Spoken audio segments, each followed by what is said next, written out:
That's kind of what I've been doing. Every time I put money into that 401k plan, I say, hey, just put this in so it mimics the S&P 500. That's what I want to mimic every year, right? And the reason I say S&P 500 plan is great because that mimics the market, right? You're going to grow around 9-10% every year. By the time you turn 50, by the time you turn 40, that money would have grown so much at 8-10% growth rate every year. And you will have a lot of money just kind of saved up and accumulated throughout the market, right? Because this is probably one of the safer investments you can get into, right? Warren Buffett always recommended, hey, invest in the S&P 500 because you need to realize there are a lot of hedge funds, there are a lot of investment firms, a lot of companies in general that are trying to beat the 9-10% market. So what makes you think you can pick the correct stocks to beat the market? It's a very, very, very slim chance. I know a lot of right now like Forex trading, all these crazy investment ideas, right? Working in finance, going to school at UCLA, seeing how financial investments work at Google, right? All these major companies have billions of dollars of assets and extremely smart people trying to beat the market.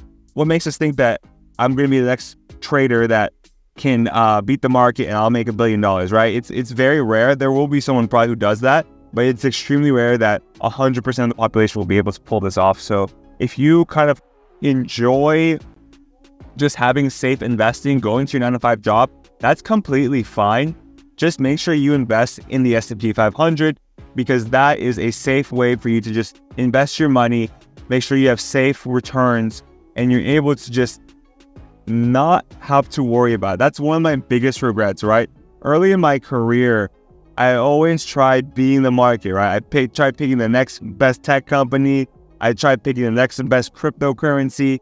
I thought I was a genius because there was a great story behind something. And I thought if I hold forever, I'll be a multimillionaire, a billionaire. That never happened because one, you need to realize that there's so many smart hedge funds, individuals, large corporations trying to beat the market. You're not going to beat the market. Let's be honest with ourselves, right? It's usually best if we just invest in the safest asset, which is the S&P 500. If Warren Buffett, widely known as the greatest investor of all time, is telling us just to invest in the S&P, he has most of his wife's money in the S&P, then what makes us think that we can honestly be partners? So that's one piece of advice I give for you guys. Just invest in the S&P 500. You will save yourself a lot of stress, especially seeing when the market goes down. You have this kind of wherewithal and know-withal that, hey, the market's eventually going to go up. I'm going to make my money back and then some. So I will just invest in the S&P 500. Great thing about employee-sponsored 401k plans, usually most companies match you with 50%.